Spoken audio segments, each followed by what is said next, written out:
En 2009, des gens ont vendu leur appartement à moins 50%. 6 mois plus tard, le marché remontait de 46%. Ces gens ont raté le rebond le plus rapide de l'histoire de Dubaï parce qu'ils ont vendu dans la panique. À l'inverse, ceux qui ont acheté en 2020 au creux du Covid ont revendu 3 ans plus tard avec 130% de plus-value. La différence entre ces deux profils, c'est pas la chance, c'est la compréhension des cycles. Et ça s'apprend. Voilà ce que 20 ans de données sur les crises de Dubaï m'ont appris. On va voir 3 choses. 1, les facteurs qui impactent vraiment le marché de Dubaï, classés par ordre d'importance. 2, les signaux concrets à surveiller pour savoir où en est le cycle. Et 3, les 4 règles d'or à appliquer si vous investissez en période de crise. Commençons par comprendre ce qui fait vraiment bouger le marché de Dubaï. Parce qu'on entend beaucoup de choses. La suroffre, les taux d'intérêt, les loyers. Mais en réalité, il y a une hiérarchie très claire dans ces facteurs. Tiers 1, les chocs exogènes mondiaux. Ils ont des impacts possibles entre 40 à 50% sur le marché. C'est ce qui impacte le plus. La crise financière de 2008, moins 50%. Les guerres régionales, elles peuvent jouer dans les deux sens. La guerre en Ukraine a fait plus de 66% sur les achats russes. La crise actuelle peut potentiellement faire baisser. Mais il y a aussi les pandémies, les crashs pétroliers. Voilà ce qui peut vraiment faire baisser ou faire exploser le marché. En tiers 2, les politiques de visa et de réforme. Elles ont un impact généralement entre 15 à 30% sur le prix des biens. Et là, c'est impressionnant à quel point les lois peuvent déverrouiller un marché. La loi du freehold en 2002 a créé le premier boom, l'accès à la pleine propriété. Les golden visa dans les années 2020 ont créé le deuxième boom. Les remote work visa, le troisième boom. Chaque fois qu'une loi s'ouvre, une vague d'acheteurs arrive. C'est un catalyseur que les gens sous-estiment énormément et qui sont des cartes que Dubaï peut abattre à tout moment pour relancer le marché. Carte 3, la suroffre, la démographie, les taux d'intérêt, ils impactent généralement entre 5 et 15%. On en parle beaucoup, la suroffre notamment, mais dans la réalité, c'est pas le facteur qui impacte le plus. 170 000 logements annoncés en 2026, ça pèse oui, mais si vous avez 200 000 nouveaux résidents qui arrivent en parallèle, ça se compense. Ce qu'il faut regarder, c'est le ratio supply-croissance démographique, pas la supply seulement. Le tiers 4, c'est les accélérateurs contextuels. Ils ont un impact entre 2 et 8% sur le prix. Globalement, c'est quoi? Ça peut être des méga événements comme l'Expo 2020, les sentiments médiatiques, l'image de Dubaï dans le monde. Ces facteurs, ils créent pas les cycles,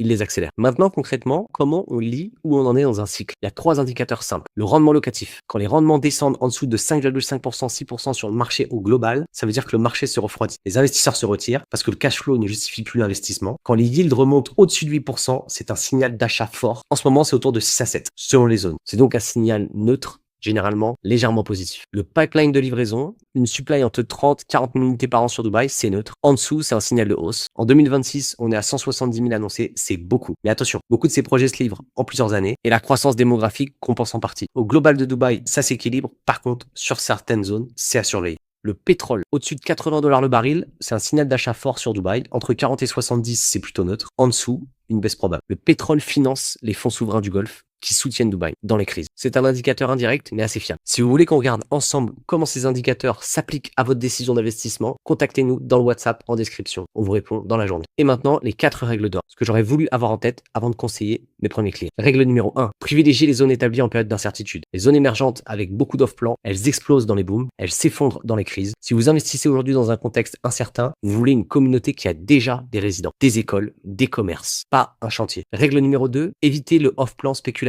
C'est la catégorie qui prend le plus cher à chaque crise. Les gens qui ont acheté en off-plan pour revendre avant la livraison, c'est eux qui paniquent, qui revendent en premier. Et ça crée une spirale. Si vous achetez de l'off-plan, c'est pour un horizon de 5 à 7 ans minimum, pas pour flipper. Règle numéro 3, les villas et les 2-3 chambres dans des zones établies sont les plus recession-proof. On l'a vu sur 2 crises, les familles qui habitent dans leur maison ne vendent pas dans la panique. C'est structurellement plus stable. Règle numéro 4, ne vendez pas dans la panique. C'est la règle la plus simple et la plus difficile à appliquer. Ceux qui ont vendu en 2009 à moins 50% ont raté le plus grand rebond de l'histoire de Dubaï. Si vous allez acheter un bon bien dans une bonne zone avec un bon promoteur, la crise, c'est le moment de tenir, pas de fuir. Voilà ce que 20 ans de cycle à Dubaï nous apprennent. Le marché récompense les gens qui comprennent les cycles, pas ceux qui suivent la panique ou l'euphorie. Est-ce qu'il faut acheter en ce moment? La réponse honnête, ça dépend de quoi, où et avec quel horizon. Et si vous voulez qu'on regarde ça ensemble sur votre situation, envoyez-moi un message par WhatsApp et abonnez-vous à la chaîne pour ne rien rater.